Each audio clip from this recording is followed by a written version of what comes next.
আসসালামু আলাইকুম। আমন্ত্রণ জানাচ্ছি সর্বশেষ আপডেট সংবাদে। শুরুতেই জানিয়ে দিব সংবাদ শিরোনাম। ডক্টর জাফরুল্লাহর মাধ্যমে ইসির জন্য নাম প্রস্তাব করেছে বিএনপি, বলছেন মাহবুবুল আলম হানিফ। ফাঁস হলো খালেদা জিয়ার মুক্তির আন্দোলন নিয়ে বিএনপি নেতাদের রহস্যময় অনীহার কথা। আরও জানাবো, বহিষ্কৃতরা দলের পদ পাবে না, বলছেন আওয়ামী লীগ। এদিকে সরকারের দুর্নীতির কারণে দ্রব্যমূল্যের ঊর্ধ্বগতি, বলছেন মির্জা ফখরুল। চলতি মাসেই সকল শিক্ষা প্রতিষ্ঠান খুলে দেওয়া হবে, বলছেন শিক্ষামন্ত্রী। এবং সর্বশেষ জানাবো, কলঙ্কের বোঝা মাথায় নিয়ে ইসিকে বিদায় নিতে হয়েছে, বলছেন আসাম আব্দুর রব। শিরোনাম শুনলেন, এবারে বিস্তারিত। তবে তার আগে অনুরোধ থাকবে সাবস্ক্রাইব করে বেল বাটনটি ক্লিক করুন। ডক্টর জাফরুল্লাহর মাধ্যমে ইসির জন্য নাম প্রস্তাব করেছে বিএনপি, বলছেন মাহবুবুল আলম হানিফ। নতুন নির্বাচন কমিশন গঠনে বিএনপি নিজেরা সার্চ কমিটিতে নাম প্রস্তাব না করলেও অন্যের মাধ্যমে নাম ঠিকই দিয়েছেন বলে মন্তব্য করেছেন আওয়ামী লীগের যুগ্ম সাধারণ সম্পাদক মাহবুবুল আলম হানিফ। গণস্বাস্থ্য কেন্দ্রের প্রতিষ্ঠাতা ও ট্রাস্টি ডক্টর জাফরুল্লাহ চৌধুরীর মাধ্যমে বিএনপি সার্চ কমিটির কাছে নাম প্রস্তাব করেছে বলে দাবি এই আওয়ামী লীগ নেতার। হানিফ বলেন, বিএনপি বলেছে তারা সার্চ কমিটিতে নাম দেবে না। ডক্টর জাফরুল্লাহ চৌধুরী সাহেব কার? আমরা তো জানতাম উনি খালেদা জিয়ার উপদেষ্টা। তিনি যদি নাম দেন সেই নামটা বিএনপির পক্ষ থেকে দেওয়া হয় না। ডক্টর জাফরুল্লাহ যে নাম দিয়েছেন সেটা কি বিএনপির নাম নয়? আমরা তো সেটা বলতে পারি। জাফরুল্লাহ চৌধুরীর নাম প্রস্তাবকে বিএনপির রাজনৈতিক স্টান্টবাজি বলে উল্লেখ করে আওয়ামী লীগের এ যুগ্ম সাধারণ সম্পাদক বলেন, বিএনপি সকালে এক কথা বলে, বিকালে এক কথা বলে। নতুন নির্বাচন কমিশনে যদি আওয়ামী লীগের প্রস্তাবিত নামের বাইরে থেকে নিয়োগ হয় তাহলে দলের অবস্থানের বিষয়ে হানিফ বলেন, আওয়ামী লীগ সাধুবাদ জানাবে। ফাঁস হলো খালেদা জিয়ার মুক্তির আন্দোলন নিয়ে বিএনপি নেতাদের রহস্যময় অনীহার কথা। অবশেষে বেরিয়ে এলো থলের বিড়াল। ফাঁস হলো খালেদা জিয়ার মুক্তি আন্দোলন নিয়ে বিএনপি নেতাদের রহস্যময় অনীহার নেপথ্য কথা। বিএনপির চেয়ারপারসন খালেদা জিয়া কারাগারে যাওয়ার আগে দলের নেতারা বারবার বলতেন নেত্রীকে নাকি তারা কখনো কারাগারে যেতে দেবেন না। অবশেষে 2018 সালে 8 ফেব্রুয়ারি ঠিকই খালেদা জিয়া কারাগারে গেলেন, অথচ বিএনপির নেতারা বসেছিলেন হাত গুটিয়ে। এরপর বিএনপি নেতারা বললেন তীব্র আন্দোলনের মাধ্যমে তারা নেত্রীকে কারাগার থেকে বের করবেন, সেটিতেও তারা ব্যর্থ। বর্তমানে শর্ত সাপেক্ষে খালেদা জিয়া মুক্তি পেলেও মুক্তি পান সরকারের অনুকম্পায়, অথচ বিএনপি নেতারা ফাঁকা বুলি আওড়ানো ছাড়া কিছুই করতে পারেননি। পিঠ বাঁচানোর পাশাপাশি মামলা থেকে রেহাই পেতে এবং ক্ষমতাসীনদের সন্তুষ্ট রাখত মির্জা ফখরুলরা ইচ্ছাকৃতভাবে আইনি মারপ্যাচের এমন প্রহসনের নাটক করেছেন বলে জানা গেছে। সম্প্রতি লন্ডনে চলে যাওয়া বিএনপি ত্যাগী এক নেতার এমন মন্তব্যে যুক্তরাজ্য বিএনপিতে চলছে তোলপাড়। খালেদা জিয়াকে নিয়ে বিএনপির শীর্ষ নেতাদের লুকোচুরি ও পিঠ বাঁচানোর অপরাজনীতির বিষয়টি জেনে হতবাক ও ক্ষুব্ধ হয়েছেন খোদ তারেক রহমানও। সংশ্লিষ্ট সূত্রে জানা গেছে, যুক্তরাজ্য স্বেচ্ছাসেবক দলের সভাপতি নাসির আহমেদ শাহীন গত 20 জানুয়ারি গোপনে এম মোরশেদ খানের সঙ্গে সাক্ষাৎ করে বিএনপি ত্যাগ এবং খালেদা জিয়ার মুক্তি আন্দোলন নিয়ে নেতাদের জুয়া খেলার বিষয়ে জানতে পেরেছেন।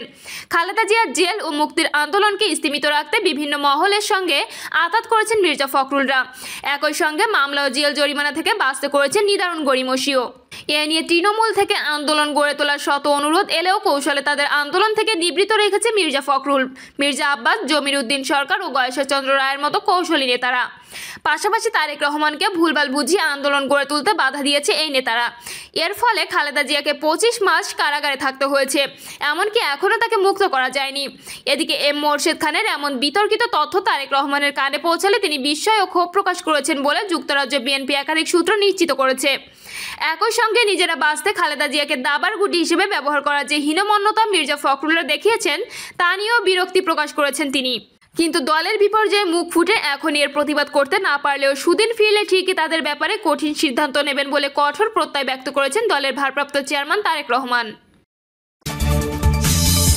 বহিষ্কৃতরা দলের পদ পাবে না, বলছেন আওয়ামী লীগ।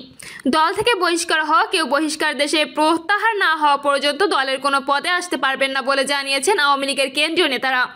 এছাড়াও যাদের শোকজ করা হয়েছে তাদের উত্তর সন্তোষজনক না হলে তাদের বেলায় একই নিয়ম প্রযোজ্য হবে। বৈঠকে আওয়ামী লীগ নেতারা বলেন, ইতোমধ্যে আওয়ামী লীগের সভাপতি মণ্ডলের সভা হয়েছে। আমাদের দলের সভাপতি শেখ হাসিনা সেখানে কিছু দিক নির্দেশনা দিয়েছেন।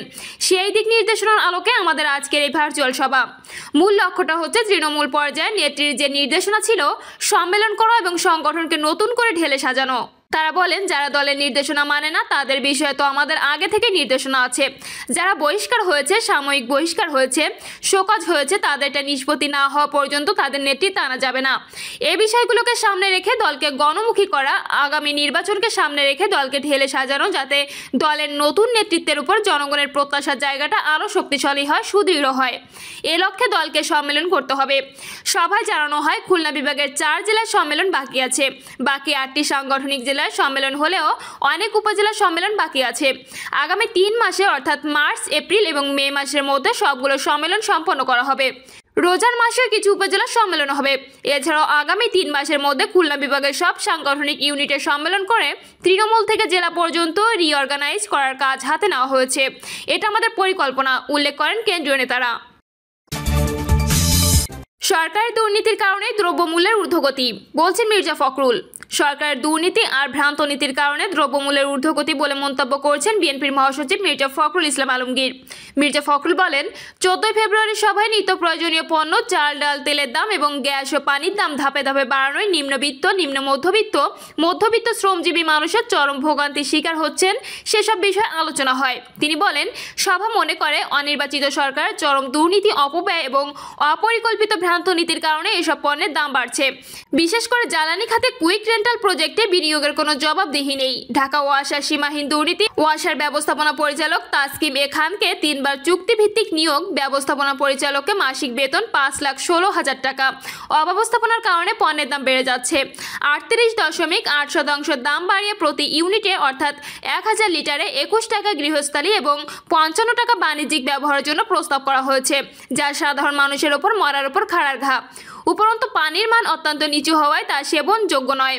মির্জা ফখরুল বলেন, এ পরিপ্রেক্ষিতে পানির দাম বাড়ানোর কোনো মতে গ্রহণযোগ্য নয়। দেশে গ্যাস উৎপাদনের প্রতি গুরুত্ব না দিয়ে বিশেষ বিশেষ ব্যক্তিকে অনৈতিক মুনাফা পাইয়ে দেওয়ার জন্য এলপিজি গ্যাস আমদানি, আন্তর্জাতিক বাজারে জ্বালানি তেলের দাম কমলেও বাংলাদেশে তেলের মূল্য বৃদ্ধি জনজীবনকে আর্থিক ক্ষতির সম্মুখীন করছে। পণ্য পরিবহন ব্যয় ও সাধারণ মানুষের যাতায়াত ব্যয় অস্বাভাবিক হারে বাড়ছে। একদিকে করোনার কারণে কর্মচ্যুতি, ব্যবসার ক্ষতি, অন্যদিকে পণ্যের দাম বাড়ায় নিম্নবিত্ত, নিম্ন মধ্যবিত্ত, মধ্যবিত্ত শ্রমজীবী মানুষের জীবনকে দুর্বিষহ করে তুলেছে। সবার পক্ষ থেকে অবিলম্বে পানি, গ্যাস, তেলের দাম কমিয়ে আগের অবস্থায় ফিরিয়ে নেওয়া এবং চাল, ডাল, তেল সহ নিত্য প্রয়োজনীয় পণ্যের দাম কমানোর জন্য কার্যকরী ব্যবস্থা নেওয়ার আহ্বান জানানো হচ্ছে। এ সময় বিএনপির বৃহত্তর ঐক্য প্রক্রিয়া প্রসঙ্গে জানতে চাইলে মির্জা ফখরুল সাংবাদিকদের বলেন, নির্বাচনকালীন নিরপেক্ষ সরকার গঠনের দাবিতে রাজনৈতিক দলগুলোর সঙ্গে বৃহত্তর ঐক্য করার কাজ চলমান। চলতি মাসে সকল শিক্ষা প্রতিষ্ঠান খুলে দেওয়া হবে, বলছেন শিক্ষামন্ত্রী।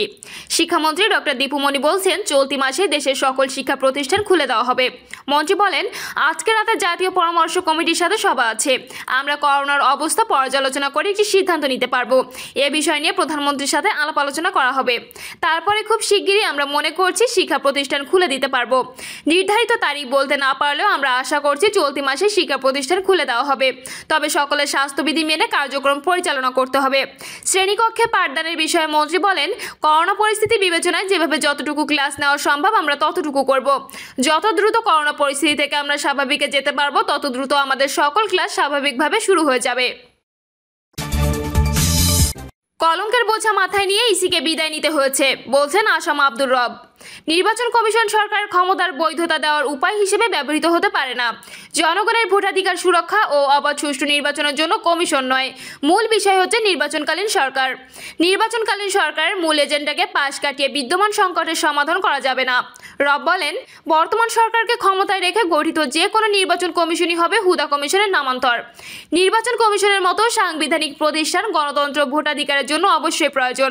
বর্তমান দলীয় সরকারের ক্ষমতায় রেখে কোনো নির্বাচন কমিশনই তাদের ওপর অর্পিত সাংবিধানিক দায়িত্ব পালন করতে পারবে না।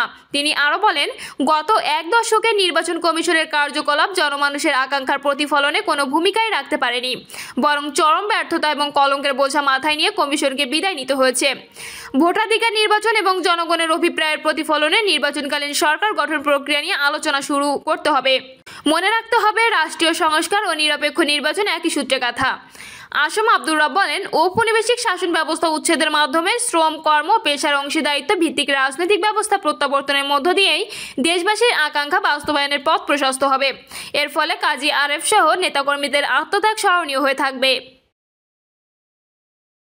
প্রিয় দর্শক, এই ছিল এখনকার সর্বশেষ সংবাদ আপডেট। সব সংবাদ পেতে চ্যানেলটি সাবস্ক্রাইব করে বেল আইকনটি ক্লিক করে রাখুন।